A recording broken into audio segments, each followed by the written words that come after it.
Уважаемые коллеги, добрый день. Здравствуйте. Вчера наша страна отметила День народного единства. Этот праздник не только дань памяти важному историческому событию и его героям, он символизирует сплоченность нашего многонационального народа, его консолидацию вокруг общих ценностей. При этом одной из таких ключевых, фундаментальных ценностей был и остается русский язык. Поддержка русского как государственного языка Российской Федерации и языков народов России в числе наших ключевых приоритетов. Сегодня обсудим, какой должна быть эта поддержка с учетом динамичных изменений и в стране, и в мире. Что еще необходимо сделать, чтобы сберечь и обеспечить развитие языков всех народов страны и нашего общего, родного для каждого гражданина России русского языка. При всем уникальном этнокультурном, религиозном разнообразии нашей страны именно русский язык во многом определяет нашу духовную и национальную идентичность. Из этого, полагаю, и следует исходить, формируя программы общего образования по таким учебным предметам, как русский язык и язык народа, государственный язык Республики Российской Федерации. Согласен с экспертами, предлагающими создать по этим предметам единые государственные учебники. Их содержание должно быть сбалансировано и взаимосвязано. Следует учесть и особенности восприятия, мышления нынешней молодежи. И, конечно, возможности государственной информационной системы «Национальный словарный фонд». Она начнет работать уже со следующего 2025 года. Решение о создании этой крайне востребованной базы данных продиктовано необходимостью сформировать официальный источник знаний о канонических нормах, правилах современного русского литературного языка. Такой общедоступный ресурс, как и словари в целом, нужен и тем, кто связан со словом в своей профессиональной и общественной деятельности, педагогам, студентам, школьникам и представителям государственной власти, нашим законодателям на всех уровнях. Еще одна важная тема – преподавание русского языка и литературы на Донбассе и в Новороссии.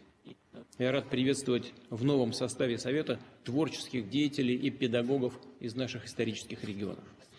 Сейчас там активно строятся, модернизируются многие социально значимые объекты, в том числе учебные заведения. Считаю, что кабинеты русской словесности должны оснащаться всем необходимым в приоритетном порядке. Обращаю на это внимание Министерство просвещения, органов власти всех уровней, общественных организаций, наших предприятий и компаний, которые помогают с обустройством школ. Кроме того, будет правильно создать на базе общедоступных библиотек Донецкой и Луганской республик, Херсонской области и Запорожья центры популяризации русского языка и произведений наших прославленных литераторов. Вместе с тем, мы понимаем, что познание языка, воспитание культуры речи начинается еще с дошкольного возраста, дома, в семье. И огромную роль здесь играет детская книга. Ее значение для полноценного развития личности просто неоценимо. Уважение к книге, стремление с малых лет приобщить ребенка к чтению в наших традициях. Давайте вместе подумаем, как помочь родителям, бабушкам, дедушкам наполнить свои домашние библиотеки доброй, умной и качественно изданной детской литературой. Хотел бы также узнать ваше мнение, какая дополнительная поддержка необходима и государственным детским библиотекам. Такие библиотеки – это уникальное достояние России. Прошу глав регионов активнее помогать библиотекам с пополнением фондов, ремонтом и оборудованием, расширением площадей. Не раз говорил, что наша задача создать на базе таких библиотек настоящие центры просвещения, воспитания, культурной и общественной жизни. Прежде всего в сельских территориях и в малых городах. Особого внимания требуют и школьные библиотеки. Уверен, их место в современной системе образования может быть гораздо более значимым. Они должны стать для ребят точками притяжения, пространством знаний. А педагоги-библиотекари – авторитетными, знающими наставниками, активно участвующими в воспитательном процессе. Они могут вести программы дополнительного образования, стать организаторами мероприятий, связанных с актуальными событиями и памятными датами. Вот такими, к примеру, как юбилей Александра Сергеевича Пушкина, создателя русского литературного языка и основ современной речи. В этом году, по случаю 225-летия со дня рождения великого поэта, состоялось много ярких форумов, акций, программ. Убежден, что проекты, посвященные творчеству гениев отечественной словесности, должны проводиться на постоянной основе, стать неотъемлемой частью культурной жизни общества. Так еще в недавнем прошлом были популярны, востребованы чтецкие программы, когда известные актеры и профессиональные чтецы исполняли литературный репертуар на шефских концертах или площадках выездных лекториях. Нужно возвратить эту практику, прежде всего в школах и колледжах, чтобы ребята слышали, знали эталонное звучание родной речи, с юных лет впитывали красоту и образное богатство родного языка. Уверен, обновленное общество знания с готовностью будет работать по этим программам. Использует для этого свои возросшие возможности. При этом отмечу, что для воспитания подрастающего поколения важна не только литературная классика, но и в наши дни создается немало произведений, сочетающих высокую художественную ценность и гражданскую позицию. Надо поддерживать талантливых авторов, которые в своем творчестве обращаются к событиям нашего времени и к его подлинным героям. Нужно помогать их произведениям обрести своего читателя. Причем и на родине, и за рубежом. В том числе используя возможности российских культурно-просветительских центров, которые открыты во многих странах мира. Просил бы членов нашего Совета вместе с Министерством иностранных дел проанализировать деятельность этих организаций и помочь выстроить их работу более системно, качественно, с учетом долгосрочных интересов России, наших планов по расширению международного сотрудничества со странами мирового большинства. Добавлю, что также активно нужно работать и с гражданскими обществами, с литераторами, деятелями культуры, в том числе тех государств, включая Европу, правящие элиты которых проводят открытую антироссийскую политику. Это не отменяет наших добрых отношений с людьми, которые живут в этих странах. Знаю, что есть идея учредить специальную стипендию для молодых одаренных русистов, граждан других государств, которые преподают русский язык и литературу, продвигают нашу культуру за рубежом. Зачастую в весьма сложных условиях они работают. Это хорошая идея, я ее полностью поддерживаю. И предлагаю присвоить стипендии имя выдающегося филолога и лингвиста профессора Вербицкой. Замечательный педагог, ученый, настоящий подвижник Людмила Алексеевна была одним из инициаторов создания Совета по русскому языку. Преемником этой структуры является наш вновь образованный Совет по реализации государственной политики в сфере поддержки русского языка и языков народов России.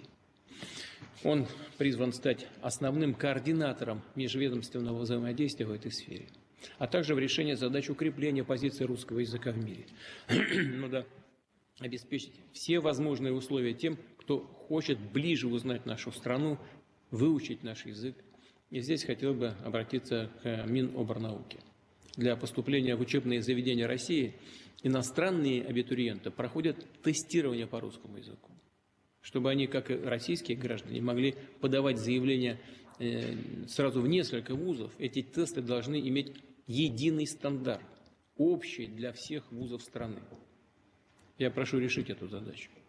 Общие правила в части знания русского языка нужны и для тех, кто приезжает в Россию трудиться.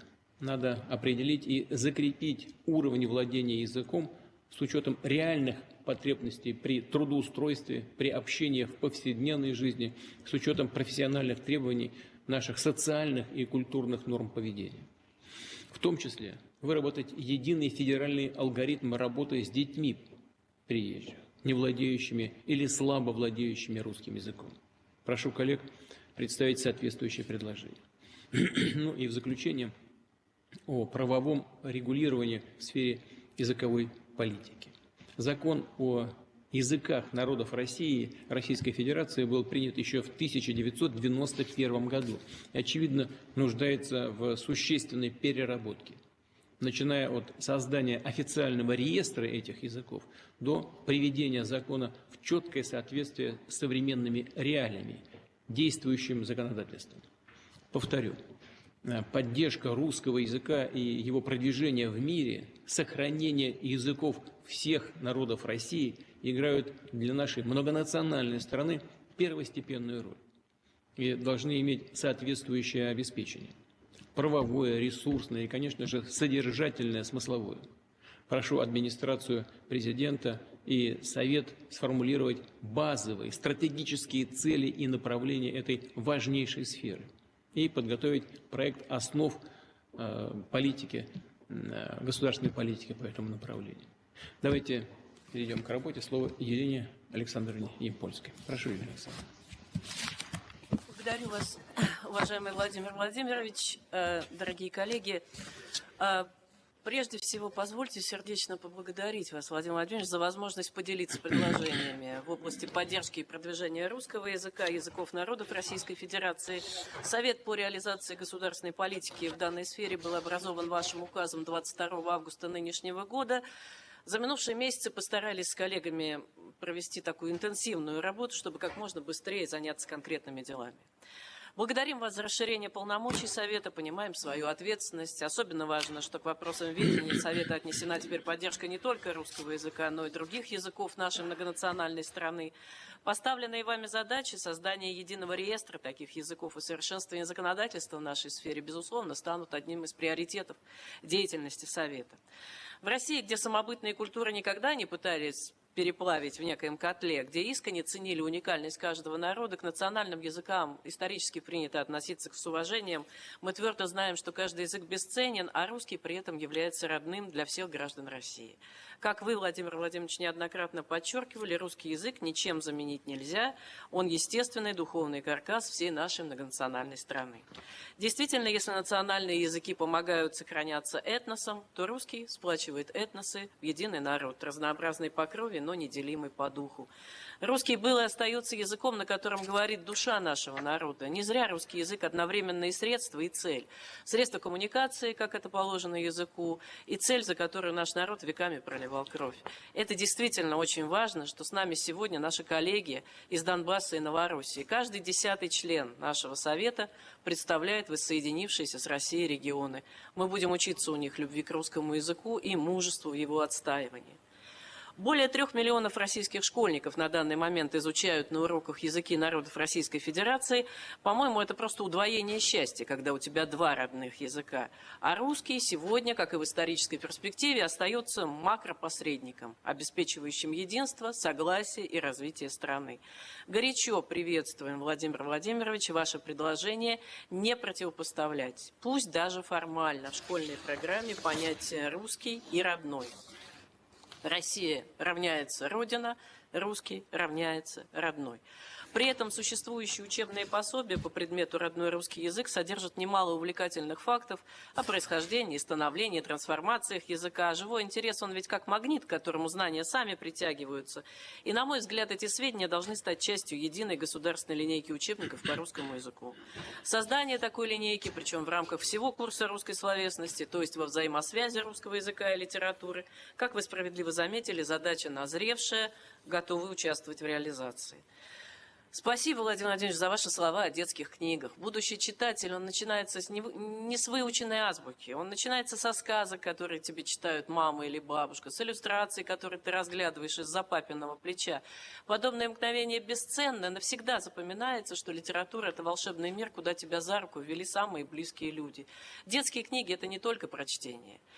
первую очередь это про семью. Именно поэтому они так важны. Живите, государи мои, люди русские, в ладу со своей старой сказкой. Чудная вещь старая сказка. Горе тому, у кого ее не будет под старость, говорил наш классик Николай Семенович Лесков. Уверена, что сегодня тема детской книги, ее качества и доступности будет коллегами обязательно поднята, как и вопросы развития специализированных детских библиотек, школьных библиотек, а также возрождение в полном объеме чтецких программ, о чем вы, Владимир Владимирович, уже сказали. Эта практика организационно не сложна, но очень эффективна и многое дает ребятам. Мы помним об этом по своему школьному детству. Кроме того, как вы справедливо заметили, существуют дети с иностранным гражданством или уже граждане Российской Федерации, которые слабо владеют русским языком. Это негативно сказывается на их уровне освоения школьной программы, и что совершенно недопустимо, на успеваемости их одноклассников. Абсолютно согласна с вашим предложением, что работать с такими детьми надо по единому федеральному алгоритму. Позвольте предположить, что подобный алгоритм должен включать в себя обязательную диагностику владения языком и по ее итогам сопровождение конкретного ребенка до тех пор, пока он не овладеет русским в объеме, необходимом для освоения школьной программы. Насколько я знаю, систему такого сопровождения готовы разработать Министерство просвещения Российской Федерации. Мне кажется, было бы хорошо, чтобы она охватывала все ступени общего образования, включая дошкольное. Чем раньше мы начнем с ребенком работать, тем меньше проблем впоследствии у нас возникнет с его адаптацией и социализацией. Не могу не коснуться еще одной важной темы – засилья вокруг нас англицизмов, транслитов и латиницы. Среди задач по защите и поддержке русского языка как государственного вы, Владимир Владимирович, прямо обозначили противодействие излишнему использованию иностранной лексики. Очищение нашего языка от чрезмерных заимствований происходит не впервые. Подобные санитарные процедуры в истории повторялись регулярно, и подобный момент снова настает. Речь не о запретительстве, не о дремучем охранительстве, от которого вы нас предостерегали. И, конечно, уж никому в голову не придет отменять иностранные языки или запрещать классическую европейскую культуру. Мне кажется, Россия вообще сейчас является единственной ее достойной наследницей. Это не о запрете иностранного, и это о возвращении родного языка на то место, которое он по праву должен занимать. Долой коверкинги языка, долой эту повальную латинизацию нашей среды. В бытность работы в Государственной Думе мной с коллегами был разработан соответствующий законопроект. Он до сих пор на рассмотрение не выносился. Надеюсь, это однажды произойдет.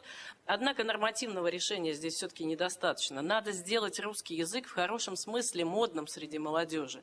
Подойти к этой задаче с фантазией, без занудства. Например, мне кажется, имеет смысл подумать над такой молодежной игрой «Скажи по-русски». Кто точнее выразится на родном языке? Кто найдет больше синонимов? Когда человек поймет, что для какого-нибудь сленгового там чилить, флексить, извините, кринжовый, в русском языке есть десятки обозначений, множество образных и смысловых нюансов, что русский, изъясняясь по-молодежному, невыразимо крут, может быть, это и станет началом того самого интереса к родному языку, а от интереса до любви, особенно у молодых, как известно, один шаг. Вообще важно заботиться о том, что любят наши дети. Ибо эту любовь человек проносит потом через всю жизнь. Речь, праздники, музыка, образы, герои. Именно поэтому, в соответствии с вашим указанием, Владимир Владимирович, мы с движением первых и обществом знания готовимся объявить общероссийский конкурс создателей и производителей отечественных игр и игрушек под названием «Родная игрушка». Конкурс стартует в ближайшее время, будет поделен на несколько этапов. Рассчитываем привлечь всех неравнодушных и творческих граждан страны, у которых есть идеи игрушек на основе наших этических и эстетических традиций. Потом с помощью экспертов, детей, родителей отберем наиболее оригинальные и довести лучшие модели надо до производства. Игрушка – дело серьезное. И уверена, что, кстати, к нам поступит немало идей игр и игрушек, связанных с русским языком. Более того, позвольте добавить, что и средовые дизайнеры сегодня проектируют массу интереснейших арт-объектов на основе кириллицы. Так можно вписать символику родного языка в общественное пространство, творчески подойти к оформлению наших городов и поселков, формируя национально ориентированную среду. Это направление мы также предлагаем поддерживать. Знаю, что коллеги будут поднимать сегодня важнейшую тему продвижения русского языка за рубежом. Систематизации, повышения эффективности этой работы, о чем вы только что сказали. Русский становится языком духовно здорового мира, выразителем тех человеческих, семейных, нравственных ценностей, которые не нуждаются в переводе. Русский сегодня – это язык сохранения человеческого в человеке. Вот вы, уважаемый Владимир Владимирович, отдельно остановились на мероприятиях, посвященных юбилею Александра Сергеевича Пушкина. Неонацистов, с которыми сегодня бьется Россия, корежит лютая ненависть к трем главным духовным противникам. Православие, победа и великая русская культура с ее вершиной в лице Пушкина. Вот чего они боятся, как черти ладана. Но лишь только очищается наша земля, и снова звонят колокола, зажигается вечный огонь, восстанавливаются памятники, звучит великое русское слово и будет звучать во веки веков, чему, надеюсь, послужат и основы государственной языковой политики, за разработку которых мы с радостью и с огромной благодарностью за такое поручение немедленно возьмемся. Благодарю вас за внимание. Спасибо. Спасибо большое. Пожалуйста, Деревянко Константин Сергеевич. Благодарю вас, уважаемый Владимир Владимирович, уважаемые члены Совета. Добрый день. Что означает быть грамотным в 21 веке? В начале прошлого столетия беспрецедентная программа ликвидации безграмотности предполагала необходимость научить людей читать, писать и считать. Сейчас это понятие стало существенно шире. Сегодня быть грамотным означает быть коммуникативно компетентным, понимать тексты разного уровня сложности, анализировать и интерпретировать информацию, формулировать свои мысли понятным языком как письменно, так и устно.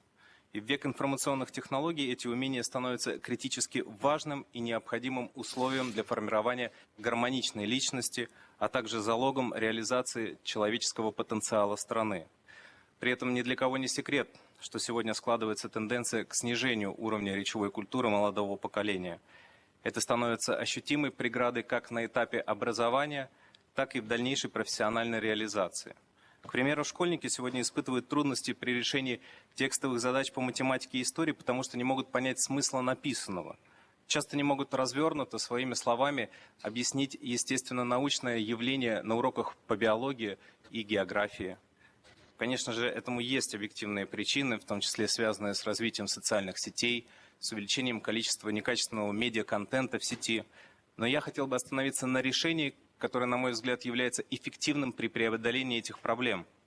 В первую очередь, не только на уроках русского языка, но на занятиях по всем школьным предметам необходимо внедрить работу по развитию речевой культуры. В ее основе должно лежать системное, поэтапное формирование словарного запаса детей, понятийного аппарата, необходимого для освоения всей школьной программы, а также для понимания текстов литературных произведений, особенно нашей классики. Очень важно, чтобы дети, читая, например, у Пушкина «И стал он кликать золотую рыбку», понимали исконно русское значение слова «кликать», звать, призывать, а не только кликать мышкой по экрану. Главным инструментом развития речевой культуры, несомненно, является словарь. Сегодня, уважаемый Владимир Владимирович, в соответствии с вашими поручениями проделана большая работа в этом направлении. Значительно актуализирован федеральный закон о государственном языке, расширен перечень сфер его применения, включая сферу образования. Как вы сказали в своем выступлении, к концу 2025 года заработает уникальная государственная информационная система «Национальный словарный фонд». Под эгидой правительственной комиссии по русскому языку, которую возглавляет министр просвещения Сергей Сергеевич Кравцов, разработаны и утверждены требования к составлению нормативных словарей, в соответствии с которыми уже практически готовы первые 4. Это орфографический, орфоэпический, словарь иностранных слов и толковый. Эти ресурсы будут очень полезны специалистам разных сфер, в том числе нашим учителям. Однако для формирования словарного запаса и речевого развития школьников, начиная с самого 1 класса, необходимы специализированные учебные словари, адаптированные под возраст учащихся. Такие словари должны быть едиными, содержать лексику всех предметных областей и литературных произведений, не иметь противоречий в толковании наших ценностей и отражения культурного кода страны. Для начальной и средней школы важны именно печатные формы словарей, так как с их помощью ребенок познает структуру и систему языка, осваивает навык поиска информации, видит слово в системе, а не только в виде фрагментарной выдачи результата. В связи с этим предлагаю утвердить линейку современных единых словарей русского языка, включить их наряду с учебниками в образовательный процесс всех уровней и сделать обязательными к использованию на уроках русского языка и других предметов. Следует также предусмотреть соответствующее ресурсное обеспечение учебных классов российских школ. Данный вопрос уже принципиально проработан с Министерством просвещения, поэтому прошу вас, уважаемый Владимир Владимирович, поддержать нашу инициативу. На сегодняшний день нами накоплен огромный потенциал в этой сфере. Опираясь на актуальные академические исследования, используя самые передовые технологии анализа данных, мы создадим ведущий в мире учебный словарный комплекс, который будет способствовать повышению качества результатов наших детей и обеспечит единую языковую среду российского образования. В свою очередь, позвольте поддержать идею, высказанную вами, господин президент, о необходимости создания линии современных единых государственных учебников по русскому языку, начиная с 1 класса. Это очень важная и своевременная задача. Школьники должны видеть в учебнике образцовый русский язык, грамотный, понятный, доступный ребенку текст. Язык учебника, причем не только по русскому языку любого, должен также отражать ключевые идеи стратегических целей государства. Эти требования выполняются сейчас далеко не всегда. К примеру, более 50% текстов упражнений в учебниках, которые сегодня входят в федеральный перечень по русскому языку для начальной школы, посвящено природе. А вот темы, связанные с наукой и технологиями, в текстах представлены в объеме менее 1%.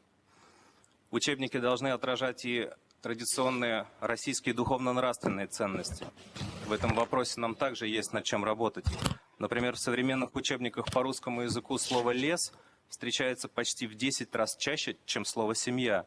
А в учебниках начальной школы по всем предметам словосочетание «крепкая семья» не встречается ни разу. В связи с этим считаю важным учитывать данные факторы при разработке и экспертизе учебников, и после утверждения единых учебных словарей у нас появятся объективные критерии и основа для такого лингвистического анализа. Благодарю за внимание. Спасибо большое. Пожалуйста, Людмила Геннадьевна Гонтарева, да? Луганская республика. Здравствуйте. Представляя Луганскую Народную Республику, в начале своего выступления хочу выразить благодарность за то, что сегодня мы имеем возможность свободно говорить на русском языке, изучать его в полной мере, читать произведения русских классиков на языке оригинала. Мы очень долго шли к этому. Вспоминая годы, когда наши территории были в составе Украины, и все преподавание велось на украинском языке, несмотря на то, что Луганщина преимущественно русскоговорящая, с начала 1990-х годов количество часов на изучение русского языка было ограничено. 1-2 урока русского языка в неделю в каждом классе. А предмет литература не существовало. Была зарубежная литература, и мы должны были изучать произведения Пушкина, Лермонтова, Толстого, Достоевского в украинских переводах, что не передавало истинного слога русского автора, а, откровенно говоря, искажало его. Хочу отметить, что начиная с лета 2022 года преподаватели русского языка и литературы Луганской Народной Республики имели возможность пройти курсы по изучению и внедрению в работу ВГОСов. Учителей радушно приняли в городах Ростов-на-Дону, Пятигорск, где ведущие специалисты Академии Министерства просвещения, преподаватели вузов и школ Российской Федерации делились с нами опытом работы и учили нас новому формату выпускных экзаменов. Огромная благодарность Академии Минпросвещения РФ за организацию этого взаимодействия. И уже сегодня наши ученики, активные участники Олимпиады по русскому языку и литературе на платформе «Сириус», участники творческих конкурсов, тотального диктанта. С 2022 года над каждым городом ЛНР взяли шефство крупные города России. Например, у Краснодона Шефский регион, Тюменская область, у Луганска Москва. Благодаря шефской помощи обновился библиотечный фонд. Также по вашему отдельному поручению все наши школьные библиотеки в начале 2023-2024 учебного года получили прекрасный подарок – художественную литературу. По 5 экземпляров книг, 300 наименований, классика, поэзия, произведения зарубежных авторов для разных возрастных категорий. Огромное спасибо за этот дар. Ведь с 1991 года в нашей библиотеке не было поступлений подобной литературы. Сегодня на территории нашей республики с успехом реализуется федеральный проект «Лица дружбы», где в рамках заключенных соглашений со школами-побратимами Российской Федерации ребята имеют возможность пообщаться на родном русском языке со своими сверстниками, участвовать в различных совместных творческих программах, акциях, педагогических и родительских форумах, телемостах, конкурсах стихов и получать много интересной информации. В школах республики проводятся капитальные ремонты. Их оснащают современным компьютерным оборудованием, дидактическим и методическими материалами, строятся новые спортивные площадки. Чего требуется еще? Таблиц для изучения правил русского языка, портретов, наглядных пособий, мультимедийных проекторов и досок, принтеров, чтобы распечатывать раздаточный материал. Спасибо, Владимир Владимирович, за то, что оснащение кабинетов русского языка и литературы считаете приоритетным. Непростым моментом для обсуждения являются школьные учебники. Наши образовательные учреждения обеспечены учебной литературой на 100%, но требуется обновление фондов. На данный момент образовательные организации получили учебники по истории для 10-11 классов в рамках программы «Единый учебник», что значительно улучшает качество подготовки к урокам. И сейчас мы с нетерпением ждем выхода государственных учебников по русскому языку и литературе. Это станет знаковым событием для нас. Отдельно хочется сказать, что население Луганской Народной Республики неоднородно. Кроме того, что оно всегда было многонационально, не во всех населенных пунктах говорят на русском языке. В большей степени это касается территорий, вернувшихся в состав ЛНР после 1922 года. Например, это в Белокуракинском, Миловском, Старобельском районах, где люди исторически говорили на суржике. С 2014 года русский язык там и вовсе убрали из школьной программы. И до 2022 года дети не имели возможности его изучать. Что же происходит там сейчас? Учителя украинского языка прошли переподготовку. Это 500 часов по овладению методикой преподавания русского языка. Получается, что эти педагоги сами сейчас учатся правильному владению нормам русского языка, а многие школьники начали учить русский язык кто-то с 1, кто-то с 5, а кто из 10 класса. Возможно, на этих территориях есть смысл при библиотеках, клубах организовать культурные центры с условным названием «Говорим по-русски», где проводились бы концерты, встречи с литераторами, конкурсы чтецов. Являясь сегодня частью большой России и находясь в едином образовательном пространстве, наши дети наконец изучают русский язык и литературу в достаточном объеме. Хотя хотелось бы в старших 9-11 классах иметь дополнительные часы русского языка, которые так необходимы нашим учащимся при подготовке к ОГЭ и ЕГЭ. Также, учитывая особенности новых регионов, хочется внести предложение о расширении тематики программ внеурочной деятельности, которые будут способствовать более глубокому изучению русского языка. И немного о программе по литературе. События, происходящие сегодня, находят отражение в произведениях современных писателей. Хотелось бы, чтобы стихотворения и проза о событиях в Донбассе, о защитниках и героях СВО были именно в школьной программе по литературе. Безусловно, это должен быть очень серьезный отбор. Необходимы сильные, грамотные тексты с учетом возраста читателя и воспитательного воздействия на него. Это сложная, кропотливая работа, но она очень важна в первую очередь для воспитания чувства патриотизма у подрастающего поколения.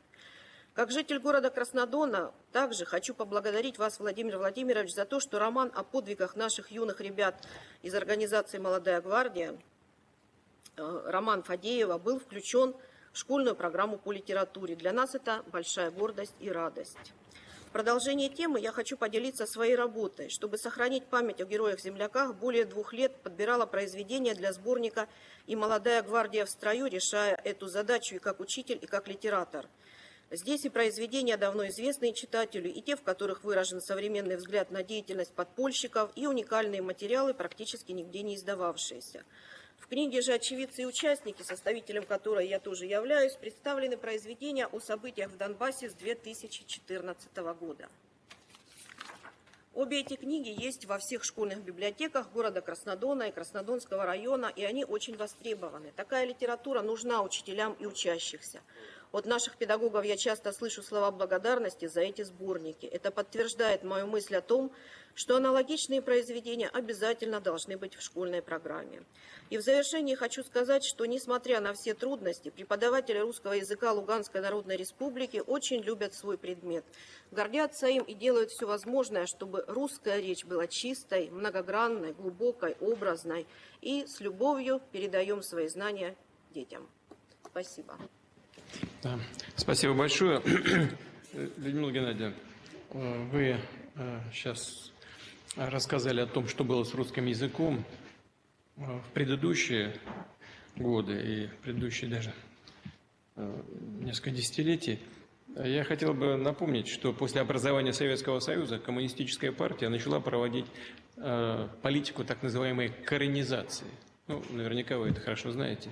Когда в Донецкой, Луганской агломерации насильно, прямо вот насильно заставляли изучать заставляли изучать украинский язык,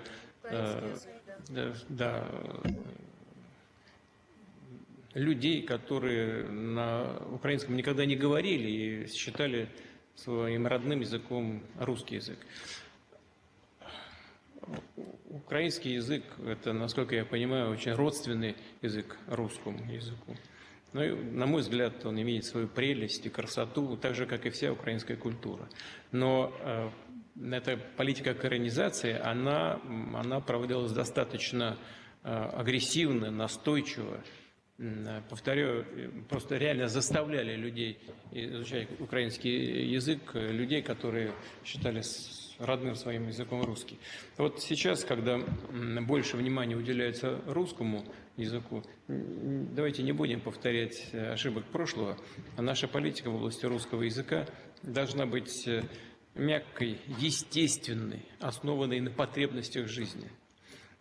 И уверен, что жизнь все расставит по своим местам, а наша задача заключается в том, чтобы создать для людей необходимые условия для изучения русского языка. Жизнь в составе единого государства, в составе Российской Федерации, она так или иначе, повторяю, все расставит по своим местам. Это естественная потребность для человека, живущего в Российской Федерации, изучать и любить и государственно образующий язык. Это само собой разумеется. И, конечно, опираясь на таких преданных своему делу людей, как вы, уверен, мы добьемся нужного результата. Вам большое спасибо. Пожалуйста, Карпович Наталья Николаевна. Уважаемый Владимир Владимирович, уважаемые члены Совета, спасибо огромное, что сегодня есть возможность сказать о самом главном, наверное, для нас, для семей, это о семейном чтении. То, что вы сказали уже в своем слове, Владимир Владимирович, подчеркивает всю значимость того, что именно семейное чтение и, конечно же, бумажная книга имеет огромное значение для нас, для семей с детьми. Сохранение русского языка – это сохранение нашего национального богатства. И, конечно, начинаем мы приучать детей к русскому слову в семье. И для нас очень важно, что ключевая роль слова русского – это и наша речь, и мышление, это будущее наше поколение, это наши инвестиции в наше будущее.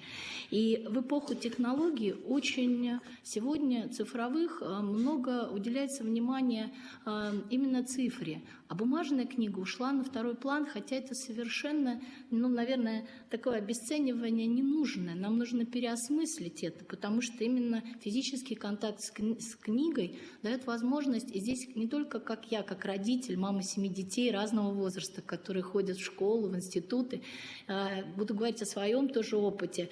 Здесь и эксперты, и педагоги-психологи подчеркивают, что именно бумажная книга дает возможность ребенку очень развиваться, не только внимание, память, воображение, не только погружаться в мир сказки и становиться креативным, погружаться в переживания. И здесь еще есть способность развития когнитивных навыков, мелкой моторики. То есть все то, что нам необходимо для развития ребенка. Вы знаете, вы в своем выступлении на встрече с лауреатами всероссийских конкурсов в сфере образования сказали очень важные и нужные слова. Если позволите, я их зачитаю. Нужно прививать навыки и любовь к чтению, обсуждать эту литературу. Нужно почувствовать вкус книги, вкус к тому, что держать ее в руках, не просто информацию получить, а впитывать все те интонации, все то, что чувствует писатель.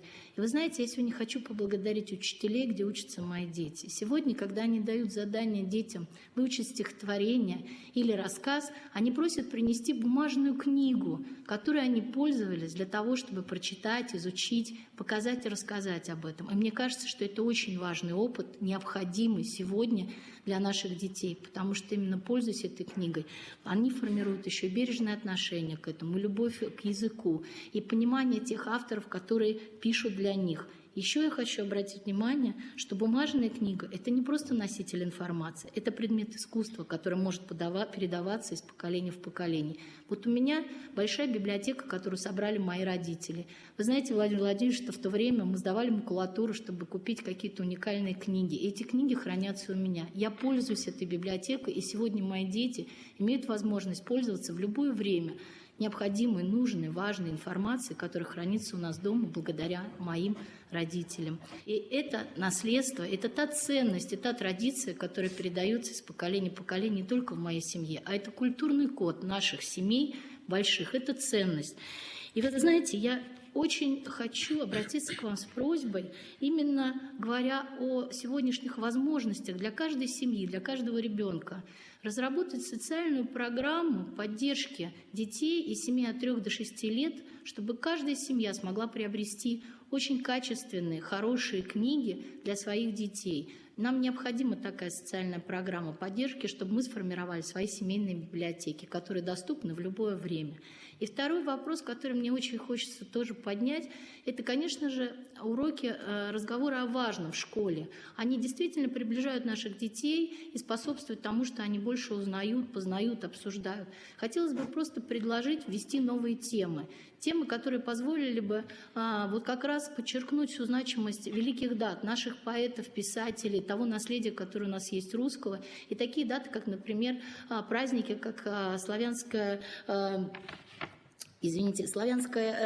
письменности и культуры и другие праздники, которые необходимы для того, чтобы мы восстановили все тот культурное наследие, которое есть, которое за это время немножко ушло в сторону. Спасибо большое за внимание, и я надеюсь, что семейные библиотеки, семейное чтение сделают свою роль в нашем образовании. Спасибо. Спасибо большое, я с вами полностью согласен. Книга – это, конечно, произведение искусства. Здесь все важно. Все абсолютно. И обложка, и шрифт, и так называемые картинки, иллюстрации, они же образы создают. Это и предисловие, и послесловие, исторические справки. Это просто, конечно, произведение искусства, еще раз повторю, вы правы абсолютно. И будем стараться следовать вашим рекомендациям. Пожалуйста, Зиганшин Камиль Фарушевич.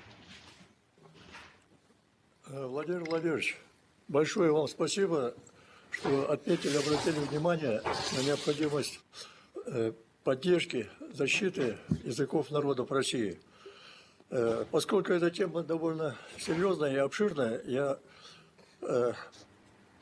прошу простить, если немножко превышу регламент. Хотя вот у Башкирии есть хорошая поговорка, я ее, наверное, нарушу: аркан должен быть длинным, а язык коротким. Наш совет образован в целях совершенствования деятельности по сохранению, развитию, поддержке не только русского языка, но и языков народов России. Закон о языках народов Российской Федерации был принят еще в 1991 году. Прошло больше 30 лет, и многие его положения утратили свою актуальность. О необходимости его корректировки говорилось и на заседании Совета Президента Российской Федерации в 2019 году, но в перечень поручений это тогда не вошло. Мне, как представляется, важно обеспечить законодательное и нормативное определение языков народов России. В частности, систематизировать статус языков народов Российской Федерации и определить комплекс действенных мер их защиты и поддержки. Сейчас в соответствии с текстом закона 1991 года не разграничены такие понятия, как языки народов Российской Федерации, родные языки из числа языков народов Российской Федерации, языки официального общения населения в местах его компактного проживания и так далее. И как представитель Национальной Республики предложил бы законодательно разграничить и определить следующие правовые понятия. Первое. Государственный язык Российской Федерации. При этом определив, что русский язык – это государственный язык Российской Федерации и родной язык для всех граждан нашей страны. Второе. Языки республик Российской Федерации – это национальные государственные языки республик в составе Российской Федерации. Третье. Языки народов Российской Федерации. При этом не должно быть правовой неопределенности в отношении того или иного языка к языкам народов России, под которыми понимаю именно коренные языки, то есть языки народов, которые исторически проживают на территории в пределах нынешних границ Российской Федерации. Сейчас нет единого свода языков народов нашей страны, а он нужен в виде единого и государственного реестра или перечня. Это поможет выстроить систему их защиты и поддержки. Очевидно, что закон 1991 года необходимо менять. Он должен соответствовать времени.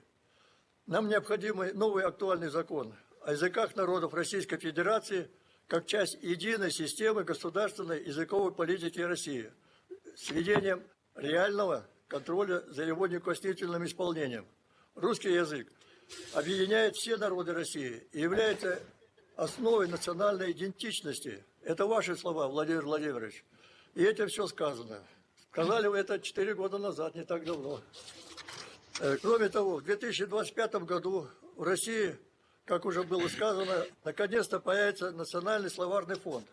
Федеральная государственная информационная система, включающая в себя информацию о нормах современного русского литературного языка. Предлагаю дополнить его отдельным разделом со сведениями о нормах языков народов России, зафиксированных в соответствующих нормативных словарях. Уважаемый Владимир Владимирович, в одном из своих выступлений вы очень четко отметили, что сбережение русского языка, литературы и культуры, языков народов нашей великой страны – это вопросы национальной безопасности, сохранения национальной идентичности в глобальном мире.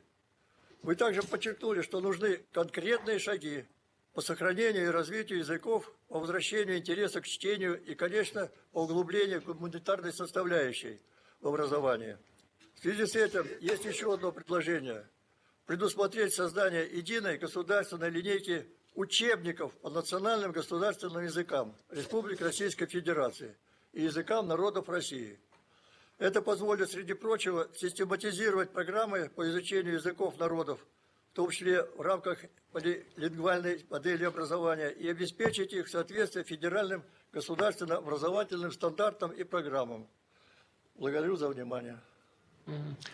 Большое спасибо. Вы правы. Закон-то был принят в 1991 году, а сутевые поправки вносились только в 1998. И в настоящее время закон содержит разрозненные понятия и положения. Это действительно бросается в глаза. Это положение с некоторыми другими, позднее принятыми законами Российской Федерации. И официального реестра языков народов практически не существует. Поэтому это очень актуальная задача. Обязательно должны над этим поработать. Елена Александровна, пожалуйста, какие-то есть, может быть, замечания по поводу того, что коллеги сказали, или вот, кто-то хотел бы еще что-то добавить в нашей сегодняшней дискуссии. Уважаемый Владимир Владимирович, спасибо огромное. Если позволите, несколько коллег у нас еще рвутся в бой, попросили, подготовили выступление по важным и очень разнообразным темам. Позволите предоставить слово? Да, пожалуйста, пожалуйста. Спасибо огромное. Коллеги, очень прошу максимально конкретно и коротко. Пожалуйста, Гусева Екатерина Константиновна. Уважаемый Владимир Владимирович, дорогие коллеги и друзья, я хочу поднять острый морально-нравственный вопрос. чистота речи и борьба со сквернословием. Мои тревоги сегодня связаны с оскорбительной дискредитацией русского языка ненормативной лексикой. То, что раньше было стыдно, стало можно, и стало модно, и становится неотъемлемой частью русского языка. Сегодня бранные слова прочно входят в повседневную жизнь, речь, и цинично претендуют на роль российской культурной традиции. Если раньше мужчины старались не выражаться при дамах и придерживали свои крепкие слова, оберегая женский слух от этой грязи, то сегодня нередко можно услышать, как и дамы без стеснения стремятся перещеголять мужчин в умении выражаться черным словом. Граждане не стесняются разговаривать матом на улице, в общественных местах. Даже школьники общаются посредством ненормативных выражений. Лично я постоянно слышу эту речь в социальной среде. Меня эти слова ранят, унижают меня как православного человека, как просто женщину, как мать. И мою маму оскорбляют, и мою родину мать, потому что слово «мама», оно свято. А сегодня я слышу языковую распущенность у, казалось бы, образованных и культурных людей. Этим словесным недугом поражены многие подростки, наше молодое поколение. Даже дети пользуются бранными словами, зачастую не понимая их значения. Для кого-то эти слова стали символом мужественности, взрослости, а кто-то просто использует их как вводные конструкции или повторяет за взрослыми, которые так разговаривают. В интернете сегодня можно встретить чудовищный тренд. Видеоролики, где дети 3-5 лет ругаются матом, а родители их снимают на телефон, а сами смеются, потом выкладывают эти видео в социальные сети, так называемый Badwood Challenge. Мат охотно используют популярные блогеры, завоевывая аудиторию этой языковой псевдосвободой. Очевидно, что анонимное общение в социальных сетях не имеет никаких моральных ограничений. Это не может не отражаться на наших детях. Уважаемый Владимир Владимирович, среди задач государственной политики по сохранению и укреплению традиционных российских духовно-нравственных ценностей, которые определены вашим указом номер 809 от 9 ноября 2022 года, есть и такие: защита и поддержка русского языка как языка государства образующего, народа, обеспечение соблюдения норм современного русского литературного языка, в том числе недопущение использования нецензурной лексики.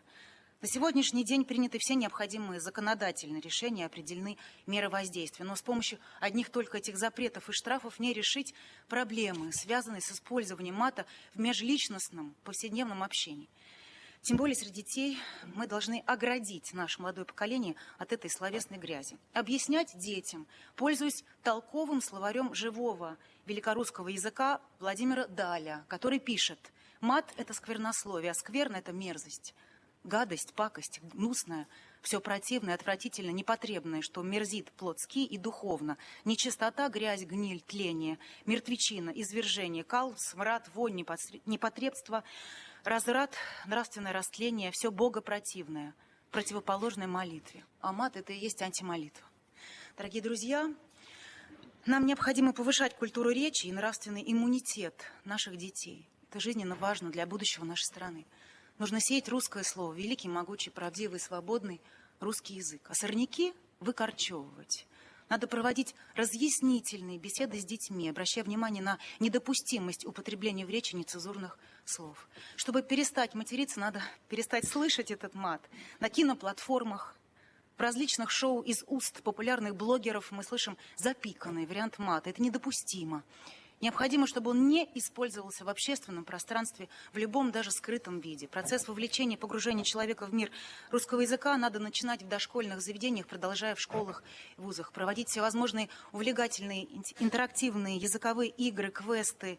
Целесообразно, как вы и сказали, уважаемый Владимир Владимирович, привлекать в учебные учреждения профессиональных мастеров художественного слова, чтецов с разнообразными стихотворными, прозаическими чтецкими программами, вести занятия по художественному чтению, затем из учебных классов они могут быть переформатированы в конкурсы, фестивали чтецов городского, регионального и всероссийского масштаба. Спасибо.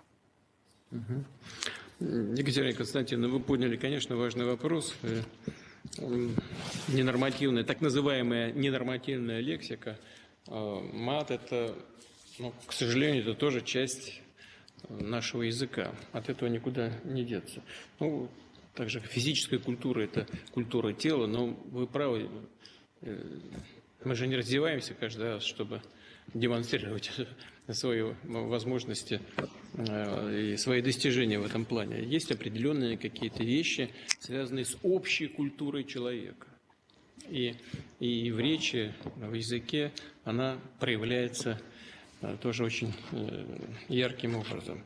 Вы вот сказали, что мат – это антимолитва. Ну да, я так понимаю, что и это и церковью трактуется как грех. Ну, кто из вас без греха, как известно, помните, да, то пусть первый бросит в нее камень.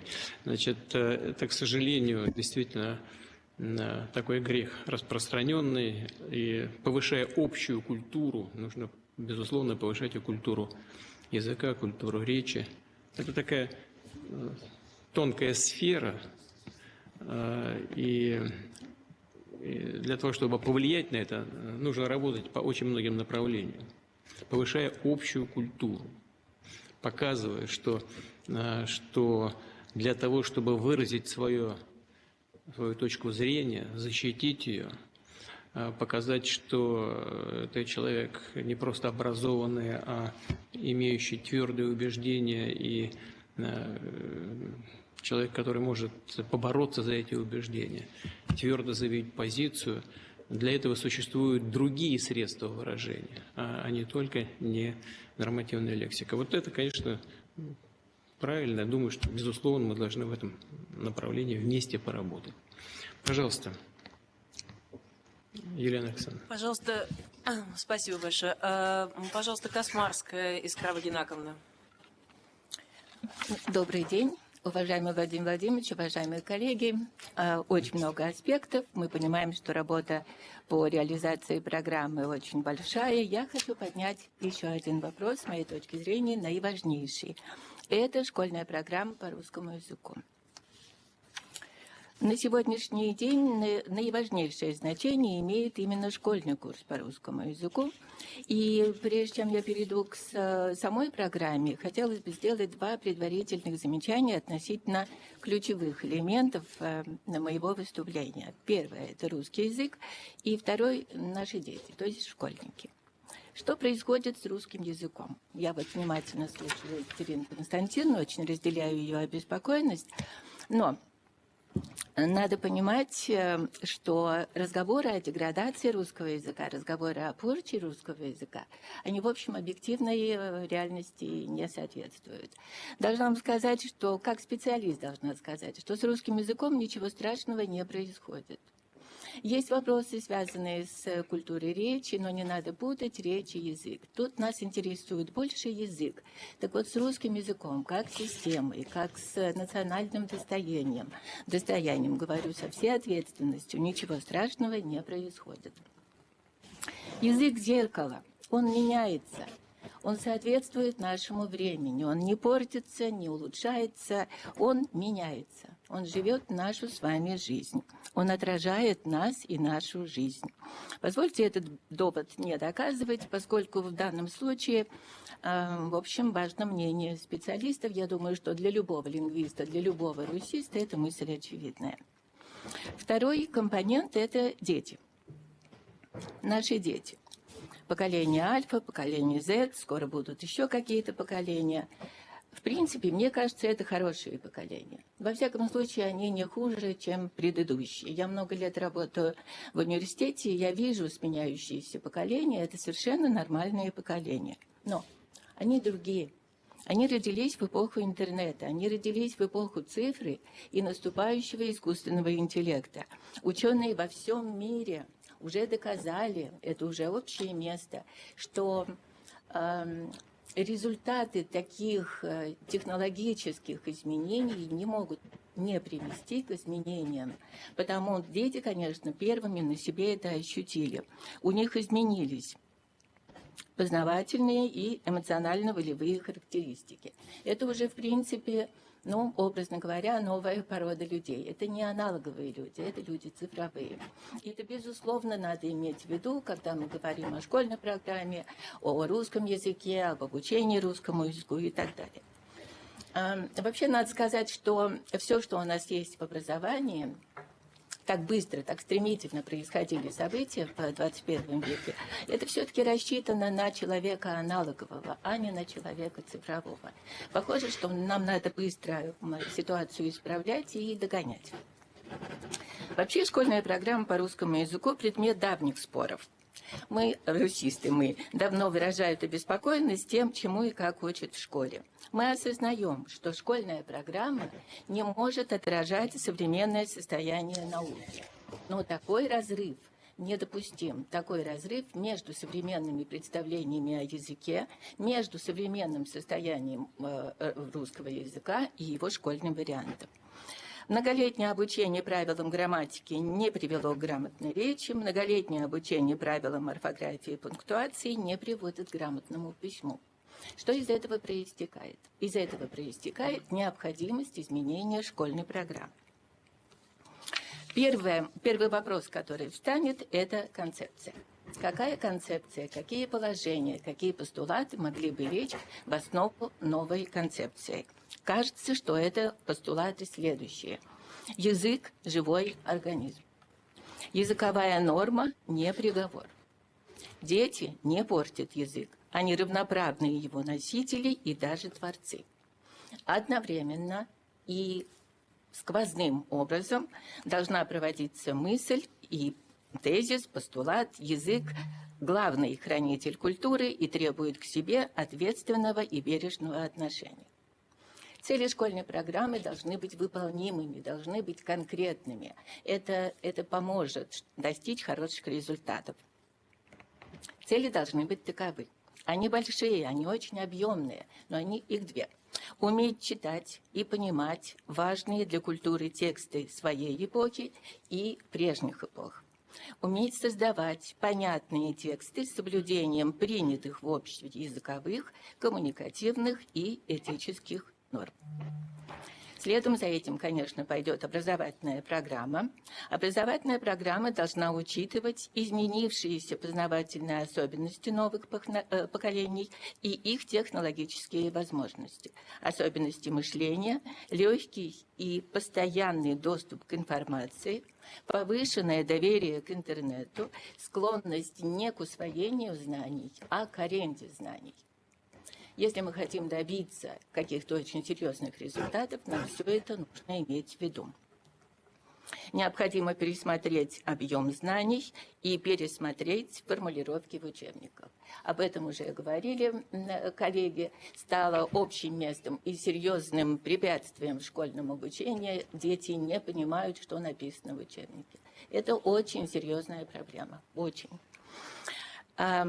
И еще я попробую нарушить регламент. И еще одна мысль, которую нужно высказать. В нашей школе есть предмет, который называется родной язык. Родной язык, мы только что слышали, очень важно, чтобы люди, у которых русский не родной, могли изучать и русский как государственный язык, и родной. Но для детей, для которых русский язык родной, наличие этого предмета кажется очень странным. Очень странным. Потому необходимо, возникает противопоставление, хотите или не хотите, понятно, что оно не закладывалось, понятно, что оно не намеренно, понятно, что оно несознательно, но оно как-то само собой получилось. Безусловно, нужно пересмотреть в ГОС и исключить вот это возникшее нежелательное противопоставление русского и русского родного. Спасибо. Так, сложновато вы закончили. Могли бы пояснить еще раз? Пожалуйста. В школе есть предмет «родной язык». Да. Вот если ребенок учится в Татарстане, это хорошо. У него есть русский язык и есть родной язык. Да. А ребенок, для которого русский родной, он имеет два предмета. Русский язык, а потом родной язык. Это какой у него родной? Тоже Вот здесь русский. в самом начале прозвучало, что русский как бы должен быть родным для всех людей, которые проживают в Российской Федерации. Я не говорю, что так обязательно должно быть. Здесь просто коллеги говорили об этом. Значит, имея в виду, что это язык межнационального и межэтнического общения, государственно образующий язык. Ну, надо разобраться с этим, конечно, чтобы здесь так называемая юридическая техника, чтобы понятия одинаково понимались всеми. И Да, путаницы именно об никакой этом бы не было. Путаницы Да. бы никакой не было. Я согласен. Хорошо, спасибо Спасибо. большое.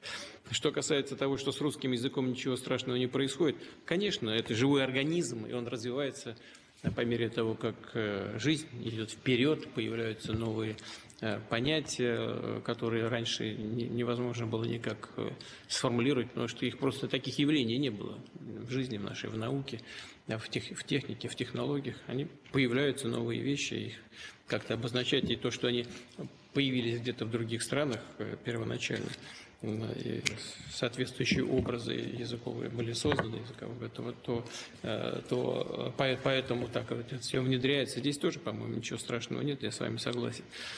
Что касается ненормативной лексики, то я уже высказался по этому поводу. Но хотел бы вот что добавить. Здесь я не могу не согласиться с Екатериной Константиновной, ведь когда наши представители так называемых элит, самых различных, они частенько употребляют крепкое слово, полагаю, что делают это прежде всего для того, чтобы проявить, извините, свою крутизну и показать свою близость к народу. А ведь в России простой народ крепких слов-то особенно не употреблял. Могу сказать по своей семье. Я не отца, тем более от мамы, никогда не слышал ничего подобного. Вообще никогда. И знаю, что и мои дедушка, и бабушка по обеим линиям, и по материнской, и по отцовской, вот так же себя вели. Почему? А потому что для русского человека, а все русские люди были весьма верующими, православными людьми, для них это грех. Напоминаю, что в конце недели все шли на исповедь, и батюшки докладывали, что сделал, как нагрешил. И это известным образом дисциплинировало людей. Поэтому здесь все хорошо в меру. Сейчас не буду вдаваться в дискуссии, тем более спорить со специалистами, и в спор не собираюсь вступать, но просто обращаю на это внимание. Пожалуйста, давайте пойдем дальше. Елена Александровна. Спасибо, Владимир Владимирович. Пожалуйста, Степашин Сергей Владимирович. Добрый день, Владимир Владимирович. Привет. Выступаю в качестве президента Российского книжного союза, так, на всякий случай. Начну с приятного. Спасибо огромное за прошлый год. Вы из своего резерва, несмотря на то, что идет война с бандитами и Западом, выделили 900 миллиардов. Мы закупили и издали, точнее говоря, издали и бесплатно направили на наше вернувшееся в лоно государство книги 3 миллиона книг. 2500 библиотек. Мы сегодня уже услышали в этом. Книги прекрасные, замечательно изданные. И вы знаете, Владимир Ильич, самое удивительное, они все доехали. Мы из Москвы фуру-то направляли. И ни одна бандитская вот эта самая летательная штука не долетела. Все дошли книги и распределили. Спасибо вам огромное. Мы эту линию работу будем продолжать. Более того, мы подключили Литрес. Это возможность информационно получать бесплатно книги в техническом варианте. И эту линию будем продолжать. И Российский книжный союз здесь будет работать дальше. Но у меня сразу просьба. У нас действительно, вот Ольга Борисовна, наверное, Сергей Сергеевич, вы согласятся, тема комплектования школьных библиотек чрезвычайно сложная. Многие библиотеки не обновлялись с 90-го года, можете себе представить, да? А школьная библиотека сегодня подчас является единственной возможностью почитать книгу, потому что книга дороговата. Давайте открыть откровенно. Они замечательные и красивые, но дороговаты. В связи с этим просьба, Владимир Ильич. Российский книжный союз готов включиться в эту работу и подготовить свои предложения, но хотелось, чтобы вы дали просвещение Минпросвещению, Минкульту и Российскому книжному союзу с тем, чтобы мы подготовили специальную программу обновления фонда библиотечного. Тем более вы в своем выступлении, я обратил внимание, очень много уделили как раз школьным библиотекам. Помните, у нас в Ленинграде очень неплохие были школьные библиотеки. Вместе учились как-то в одно время. Второе. У нас здорово зашагал книжный фестиваль. Спасибо за Красную площадь. С трудом, но вы дали добро. И дальше книжный фестиваль пошел до нашего родного Санкт-Петербурга. 4-й будет нынче на Дворцовой площади. Он сейчас идет, книжный фестиваль, широким шагом, если так можно сказать, в Астрахани, в Архангельске, в Владивостоке, в Самаре, в Саратове и в Башкортостане. Кстати, Башкортостан стал в этом году самым читающим регионом. Я к чему сейчас это все говорю? Было бы к вам обращение, от Российского книжного союза, от меня, если можно, дать поручение нашим губернаторам, чтобы подобного рода книжные фестивали прошли во всех субъектах. Тем более, смотрите, следующий год у нас 80 лет победы советского народа в Великой Отечественной войне. Вот давайте и проведем его. Не только на Красной и Дворцовой, во всех регионах страны. И в Луганске проведем, и в Донецке. Надеюсь, и в Херсоне. Может быть, получится уже. Вот. И последнее, о чем хочу сказать. Во-первых, хочу поблагодарить Сергея Кириенко и Сергея Новикова, присутствующих здесь. Они поддержали инициативу Союза писателей России и Российского книжного союза. У нас появилась новая книжная, прошу прощения, книжная премия. Называется она «Слово». Вот. Она становится сегодня первой государственной, потому что все остальные книжные премии, будь то «Большая книга», «Лицей», премия Распутина, Федора Абрамова, они за счет спонсорских средств. Здесь серьезная поддержка вашей администрации, Владимир Ильич. И, наверное, это правильно. Это будет первая государственная премия для наших писателей. А направление этой премии мы договорились все вместе. Вот Елена знает, мы провели уже совещание про Импольскую. Это будет патриотическая книга. Книга о нашей земле, о наших страданиях, в том числе на наших освобожденных территориях. Поэтому спасибо вам огромное. И вы знаете, так от себя лично, война вроде идет, проблем столько в стране, мы же прекрасно с вами понимаем. А вы проводите такое совещание. Так держать. Спасибо. Спасибо. Сергей Владимирович, мы проводим такое совещание, потому что мы и боремся на линии боевого соприкосновения за сохранение наших традиционных ценностей и русского языка. Вот поэтому это же основа, это важнейший элемент нашей идентичности. Поэтому здесь нет ничего удивительного. Вам спасибо за ваше предложение. А Сергея Владимировича попрошу с коллегами в регионах тоже поговорить на этот счет и поддержать предложение по проведению книжных ярмарок. Пожалуйста, Елена Александровна. Благодарю, Владимир Владимирович. Коллеги, у меня просьба, предложение немножко оптимизировать. Да? Вот тема школьных библиотек с Сергеем Вадимовичем была затронута. У нас два члена Совета предлагали, так сказать, выступить на эту тему. Давайте я попрошу Максима Алексеевича Древаля. Есть конкретные предложения по школьным библиотекам, чтобы нам эту тему закрыть. Да, уважаемый Владимир Владимирович, продолжу тему библиотек. Вы в своей речи справедливо отметили важность развития библиотек всех уровней. И вообще раньше много раз обращали внимание, насколько ключевую важную роль играют библиотеки в воспитании и развитии молодого поколения. Мы увидели за последние годы успешный опыт трансформации публичных библиотек. Как они превратились, многие из них превратились из мест, где можно получить книгу, полноценные просветительские центры, культурные центры, где знания можно получить в современной, увлекательной форме. И подобная трансформация, она, конечно, в существенно меньшей степени коснулась школьных библиотек.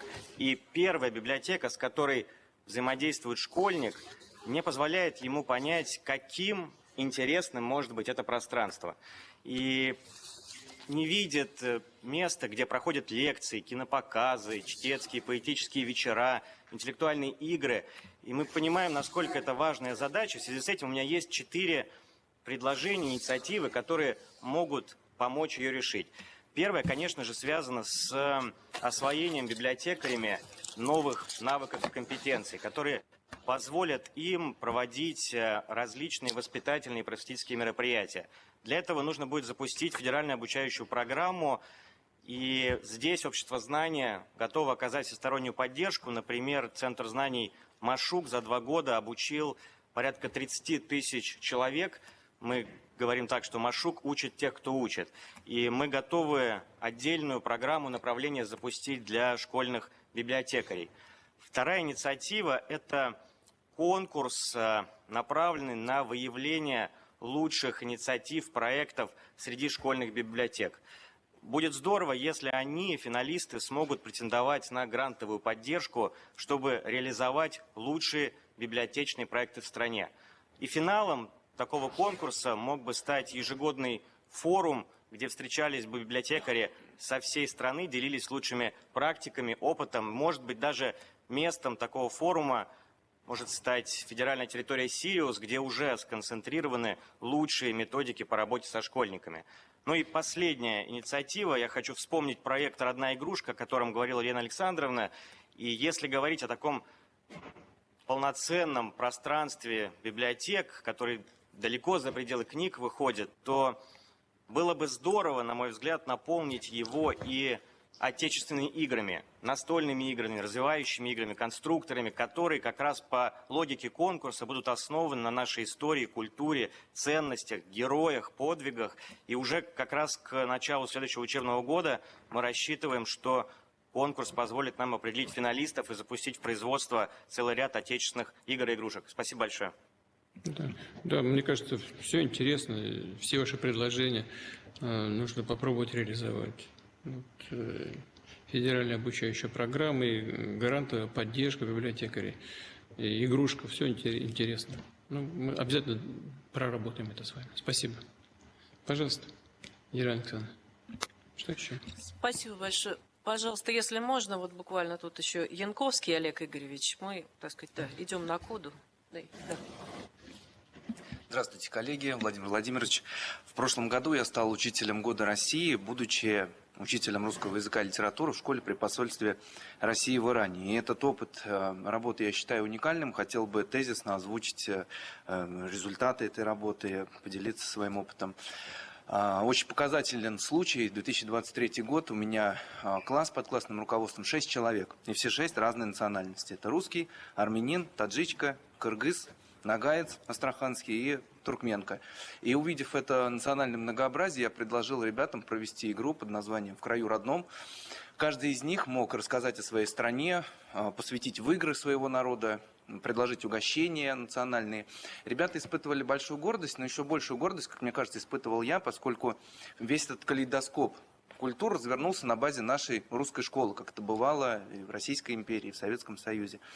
И в этом смысле другие народы и культуры отвечают нам взаимностью. Интерес к русскому языку есть, я это могу сказать однозначно. Общался с коллегами из других посольских школ, причем мы говорим сейчас не только о странах СНГ, но и Германия, Венгрия интересуются, в частности, вот Иран, который совсем недавно стал членом БРИКС, тоже этот интерес проявляет. Как это выглядит? Например, треть учеников посольской школы – это иностранные граждане, опять же, не только из стран СНГ.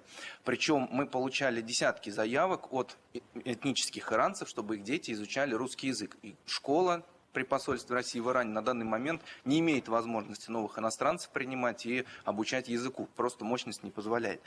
Международная книжная выставка, которая в Тегеране ежегодно проводится, все внимание приковано обычно к российскому стенду, поскольку там новинки детской литературы и другая актуальная на данный момент книжная составляющая очень интересует иранцев. Постоянно приходят туда преподаватели русского языка, это очень интересно для них. Также в каждом книжном магазине, который я посещал в городе Тегеран, я видел переводы Достоевского и Толстого на фарси. То есть интерес есть, он стабильный, и мне кажется, этим важно воспользоваться. Безусловно, я понимаю, что Россотрудничество, Минкульт работают над этими вопросами, но в ноябре прошлого года Николай Максимович Цискоридзе говорил о том, вносил предложение о том, как можно улучшить деятельность русских домов, центров русской культуры.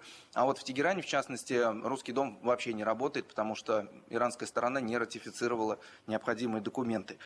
Помимо этого, мне кажется, можно было бы обратить внимание не только на взрослую аудиторию, но как педагог, как учитель на детей в первую очередь. Потому что дети своим чистым, незамутненным никаким влиянием извне взглядом, не подверженные пропаганде, своими собственными глазами поймут, они ближе всех к истине, насколько велик, могучий русский язык, насколько обширна наша культура, насколько она сильна, и смогут использовать это преимущество и в пользу свою, и в пользу нашу. Каким образом? У меня есть пара примеров. Это выпускница 2021 года Диана Тахири. Из нашей посольской школы она выпустилась, проучившись в ней 11 лет. Ее отец получал образование в Советском Союзе, хотел того же для своей дочки. Девочка сдала русский язык на 90 баллов, прекрасно разбирала русскую классическую литературу, сейчас учится на бюджете в Московской государственной юридической академии и числится одной из лучших студенток. Второй пример – это узбечка Диларом Гилдашалиева. В 2022 году она выпустилась, русский язык сдала на 96 баллов, поступила в РУДН на бюджет, и ее однокурсники, даже русские ребята, не верили, что ее родной язык не русский. Она справилась с испытанием по русскому языку лучше даже, чем некоторые русские одногруппники. В связи с этим мне видится перспективой проведения посольскими школами дней славянской письменности, тематических литературных вечеров, иных мероприятий, которые именно среди, скажем так, детского населения популяризировали бы русский язык и культуру. Мы тогда через несколько лет буквально получим поколение людей, которые на органическом уровне испытывают глубокое уважение к нашей стране. Это как минимум, ну и как максимум получат образование у нас и будут пользу приносить уже нашему государству. В следующем году я планирую продолжить командировки заграничные в посольских школах, поэтому, если Совет сформулирует поручения, указания для меня, готов их выполнить и сочту это за честь. Ну и завершить свое выступление хочу цитатой Владимира Маяковского, который, представляя себя африканцем преклонных годов, говорил, что «я русский бы выучил только за то, что им разговаривал Ленин, а современные таджики, кыргызы, туркмены и многие другие национальности учат русский, потому что на нем мыслили и творили великие русские писатели, композиторы и художники». Спасибо за внимание. Да, спасибо большое, Олег Игоревич. Вы знаете, я публично уже много раз говорил, но, собственно, это такое общее место, если мы говорим об экономике, о валютах. Интерес к определенным валютам в мире, он зависит от величины экономики страны-эмитента. Потому что ей можно пользоваться, имея в виду расширяющиеся связи в сфере экономики с этим государством. То же самое и интерес к языку той или иной страны растет по мере роста авторитета той или иной страны, ее роли и значения в мировых делах. Россия в настоящее время укрепляет свои позиции. Это совершенно очевидная вещь. И, конечно, растет интерес к русскому языку. Но проводить соответствующую работу на базе наших посольств, на базе школ, при посольствах, это естественное дело. Конечно, безусловно, мы это поддержим. Но еще раз хочу повторить, конечно, самое главное – это укреплять позиции нашей страны в мире. Если уж вы вспомнили про Маяковского, то, наверное, можно вспомнить и другое. Смотрите, завидуйте, я гражданин Советского Союза, когда-то написал. Да вот нужно, чтобы все мы гордились тем, что мы граждане Российской Федерации. И эта гордость за страну, за ее достижения, безусловно, будет передаваться и дальше всем тем, кто хочет с нами сотрудничать. Хорошая идея, давайте это реализуем. Спасибо. Елена Александровна, все или что-то еще? Какие-то еще есть предложения, вопросы? Владимир Владимирович, как скажете, вообще двое выступающих еще хотели бы, если можно. Если, пожалуйста, да? пожалуйста. Коллеги, прошу вас, да. пожалуйста, Сергей Витальевич Безруков, Владислав Валерьевич Маленко. Прям подряд, да, если можно, коротко. Спасибо огромное. Спасибо большое. Уважаемый Владимир Владимирович, присоединяюсь к тому, что было уже сказано об Александре Сергеевиче Пушкине. Пока свободою горим, пока сердца для чести живы, мой друг отчизне посвятим души прекрасные порывы. В самое сердце очень точно. Очень много было проектов и обращений к творчеству поэта в этот юбилейный год. Хотел бы отметить один проект для дошкольников. Мультипликационный проект, который называется «Пушкин и Михайловская». Учитывая современную эстетику, оснащенную сегодняшнего ребенка разными гаджетами, проект готовит детей к восприятию поэзии, то есть к высшей языковой форме. Проверял на своих детях, очень понравился, да и всем понравилось. Замечательная история, просто само решение очень хорошее, интересное, и очень сильно развивает и подталкивает к изучению, опять же, того самого нашего все Александра Сергеевича Пушкина. Если уж говорить о поэзии как инструменте популяризации родного языка, то хотел бы напомнить, что следующий год – это 130 лет со дня рождения Сергея Александровича Есенина. Если крикнет рать святая, кинь ты ружье в раю, я скажу, не надо рая, дайте родину мою. Поэт, который просто, я не знаю, вот прям-таки на биологическом уровне признался в любви к родине, вот к России. Поэтому я считаю целесообразным провести этот Есенинский год разновекторно во всех регионах страны, начиная с самой первой ступени со школы. Например, провести конкурсы на лучшее чтение стихов поэта и заканчивая самым мощным, у нас всегда мощные концерты в Кремле, но тем не менее мощным представлением в Кремлевском дворце с участием наших популярных звезд эстрады, посвящен как раз поэзии и романсам, коих огромное количество, народных, поистине народных песен на стихи Сергея Есенина. Поддерживаю инициативу Общества знаний по поводу возрождения института чтецких программ. Сам в этом работаю ключе, очень много читаю, очень много выступаю и понимаю, как слышат и вижу, как реагируют на поэзию зрители, причем на самом деле можно читать и не пользоваться большими декорациями, просто выходишь и работаешь. Самое главное, наверное, делать это с душой, по-настоящему профессионально. Что касается продвижения русского языка за рубежом, недавно Московский губернский театр был в Ташкенте на гастролях, мы показывали Чехова, дядю Ваню, и «Маленький принц» Антуана де Сент-Экзюпери. 2 спектакля. Волновались, потому что спектакли были без перевода на русском языке, но зрители восприняли прекрасно.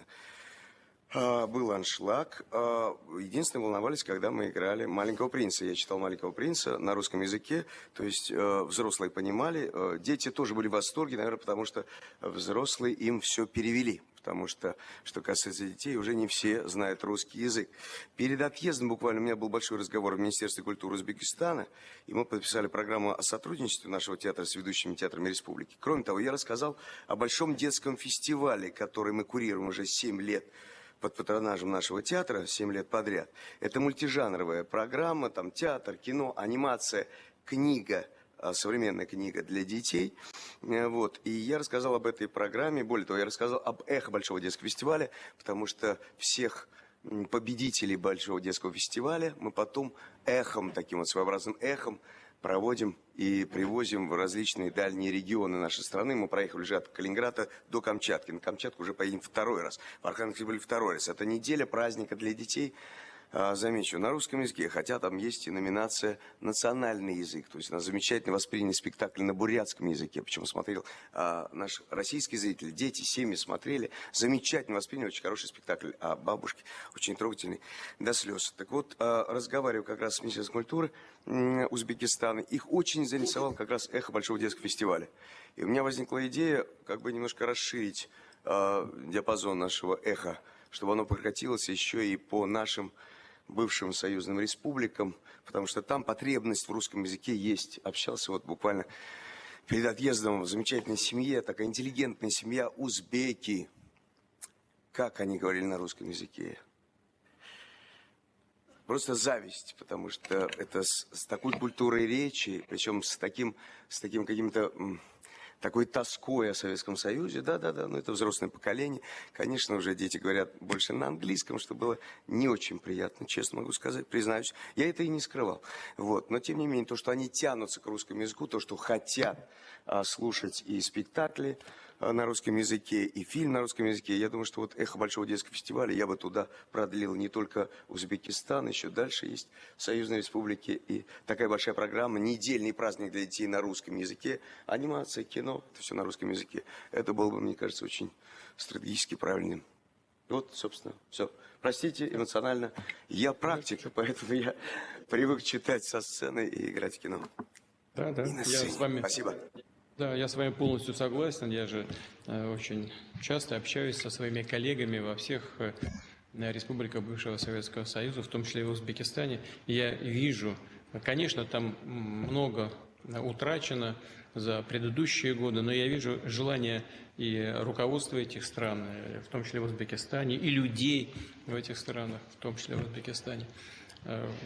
Вижу желание ближе знакомиться с Россией, с русским языком. И, перефразируя Есенина, которого вы вспомнили, можно смело сказать, что очень многие люди там скажут: не такой уж горький я пропойца, чтоб Москвы не видя умереть.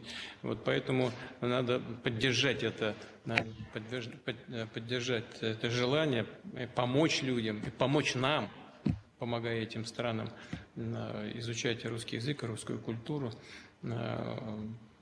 помочь создать условия для этого изучения. Ну а предложение по поводу года Есенина – это очень хорошее предложение. Обязательно попрошу правительство и администрацию проработать и поддержать. Спасибо большое. Спасибо. Если позволите, вот завершающее выступление из тех, кто записался, Маленко Владислав Валерьевич. Позволите, Владимир Ильич? Да, разумеется. Спасибо большое.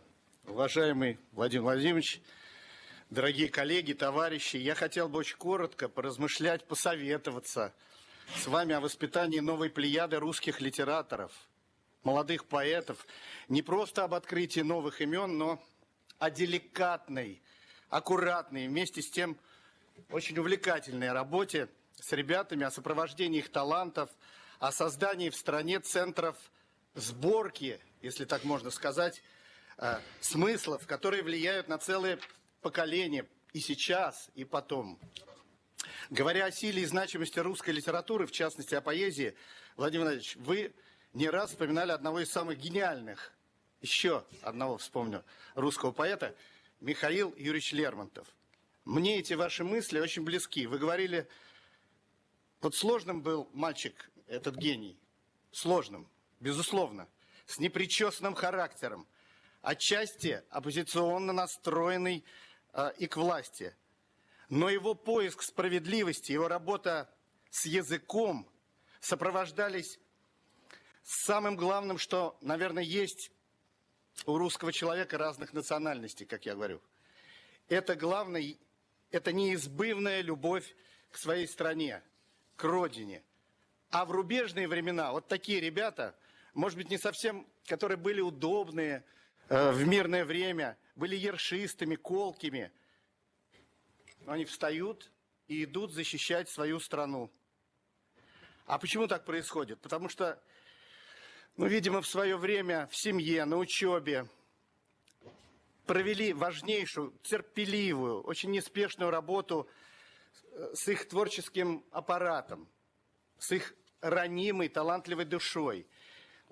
И сегодня есть полная готовность через трансляцию новых смыслов посредством литературы, которая играет ключевую роль в культурном и социальном коде, прививать новому поколению блестящих, на мой взгляд, молодых авторов картину мира, в которой индивидуалист, творец не противопоставляет себя интересам своей страны, а работает, напротив, на созидание, без малейшего, конечно, отказа от собственного мнения. И мы эту миссию без какой-либо указки сверху уже воплощаем, потому что осознаем критическую важность воспитания нового поколения, которое будет действовать, светиться в период 30-х, 40-х годов 21 века. И в этой связи я еще раз вспомню о Лермонтове. Ахматова считала его судьбу роковой, пророческой для России, делая акцент на то, какими событиями откликаются те же даты его недолгой жизни. 14-й год, 41 год. Представляете, как удивительно. Владимир Владимирович, дорогие друзья, есть конкретное предложение, поскольку творческая команда, которой я руковожу уже много лет, занимается вот таким вот делом воспитания молодых авторов, с самых азов, мы хотели бы предложить создать в структуре Союза писателей России творческое бюро молодых литераторов. Задачей такого сетевого бюро станет координация всей проектной деятельности в поле молодой литературы, особенно в регионах. Это фестивали, литературные издания, семинары, творческие мастерские и другие, конечно, проекты, которые доводят, если так можно выразиться, до потребителя те плоды деятельности, которые ребята занимаются. Флагманским проектом станет уже зарекомендовавший себя за 10 лет Всероссийский фестиваль молодой поэзии «Филатов Фест». За это время в нем приняли участие 20 тысяч человек. Вы, Владимир Владимирович, не раз встречались с участниками этого фестиваля в рамках молодежного форума «Таврида Арт». Это очень свободный фестиваль. Ребята, ну как сказать, доверие же это такая вещь тонкая, хрупкая. А ребята нам доверяют, потому что любая фальшь их давно бы отпугнула. Мерило – это качество текста, способ тонкая работа, товарищество, поддержка, общие интересы в работе, может быть, даже вне как бы профессиональной какой-то лодки, да. И вот важно их не просто открыть, важно их сопровождать потом на системной основе, совершенствовать. Вот для этого мы придумали обучающие курсы в формате мастерских семинаров «Литмас» для повышения профессионального уровня молодых авторов, их контакт с признанными мастерами слова.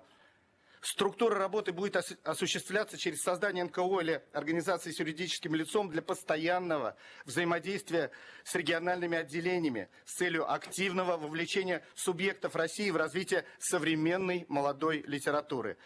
Для увеличения охвата будет расширено взаимодействие с творческими общественными союзами, молодежными секциями, печатными изданиями. Наша цель – создание профессионального сообщества, формирование нового поколения молодых литераторов, соответствующие интересам России, без ограничения свободы творчества и мнения в противовес применяемой на Западе так называемой культуре отмена. Все эти люди, все эти творцы, мне кажется, могут стать лицом русской литературы, русской культуры 30-х, 40-х годов. В чем вообще цель творчества? Ну, гуманизм, правильно? Человеческое волнение, а особенно в рубежные времена, это утешить, одухотворить, придать людям уверенность, подлечить души, укрепить народный дух. И вы, Владимир Владимирович, об этом недавно говорили на культурном форуме вот в Санкт-Петербурге. Примером такой творческой волны сегодня можно смело назвать расцвет современной поэзии. Но это так. У меня вот в руках книги, мы только их испекли. Можно назвать, что здесь, вот в этой библиотечке «Солдаты СВО», мы так ее назвали, а одна книжка спокойно помещается в кармашек, вот в карман солдату, гимнастерку. Здесь такие авторы, которые уже стали новыми Твардовскими, Симоновыми, Гудзенко. Здесь вот присутствующая, со мной рядом сидящая мой товарищ и военкор, прекрасный, блестящий поэт Аня Долгорева. Здесь Игорь Караулов, блестящий, фронтовик Дима Артис, мои ученики Александр Антипов, Роман Сорокин. Короче говоря, Владимир Владимирович, дело и призвание поэта в том числе назвать свое время по имени, сказать, как оно называется. И я хочу закончить это слово и процитировать часть своего стихотворения «Сборка», которое вот как-то так отозвалось в людях. «Век, изучив до корки, скажут потом про всех. Жили во время сборки, видели смену вех, павшие и живые, тьму перетрут до дыр. Русские рядовые ремонтируют мир, хлебороб на уборке и машинист в стреле. Вся Россия на сборке, в поле, в горах, в Кремле. Русские спят вначале, гонят потом коней. Нас раздробить мечтали, сделали лишь сильней. Снова Москва в эфире и Георгиевский зал. Сотворение мира через русский портал». Спасибо. Спасибо большое, Владислав Валерьевич. Вы когда начали говорить и начали давать характеристики нашим сегодняшним литераторам, и талантливым, и таким людям с собственным мнением, я сразу подумал, вот даю вам честное слово, ершистые и колкие. И вдруг вы раз и вслух произносите эти слова. Да такое бывает. Это значит, что мы с вами в известной степени на одной волне находимся. И, конечно, таких литераторов в нашей стране, в нашей истории было всегда очень много. Талантливых, гениальных и в то же время колких и ершистых как бы. Но эти люди, почему мы уважаем их и любим? Потому что эти люди не думали о том, чтобы заработать что-то и где-то на критике своего Отечества, а критически оценивали все, что происходит в своей стране, для того, чтобы сделать Родину лучше. но и в то же время были готовы бороться за нее, если потребуется, и с оружием в руках, так, как это делал Михаил Юрьевич Лермонтов. Предложения замечательные, и вот я попрошу тоже администрацию, прежде всего, подумать на тему о том, как по всем этим направлениям двигаться, для того, чтобы ваши предложения реализовать. Спасибо большое. Елена Александровна. Благодарю вас, Владимир Владимирович. Мы готовы завершать. Мы понимаем, сколько времени мы у вас уже отняли. Не. Мы занимаемся очень важным делом. Это направление одно из самых важных, самых главных. Поэтому на него времени не жалко. Я понимаю, конечно, у нас большой совет, и в нем много людей, у которых наверняка предложений действительно много, но будем исходить из того, что основные прозвучали, чтобы уже не ходить по кругу. Действительно, наверное, можно и прекратить нашу дискуссию, но очень рассчитываю на то, что Елена Александровна в контакте со всеми участниками нашей сегодняшней беседы, встречи, и если что-то еще не прозвучало, то попрошу Елену Александровну все это собрать с коллегами, пообщаться дополнительно. Но и это общение, насколько я представляю, должно проходить в таком постоянном режиме. Хочу вас поблагодарить за сегодняшнюю совместную работу, за ваши предложения. Мы это все, безусловно, соответствующим образом оформим и сделаем все, что от нас зависит, для того, чтобы двигаться в направлении реализации всего, что было сегодня сформулировано. Большое спасибо, Елена Александровна, вам спасибо и всем участникам нашей сегодняшней встречи и нашей сегодняшней дискуссии. Благодарю вас. Спасибо. Спасибо, Владимир Владимирович.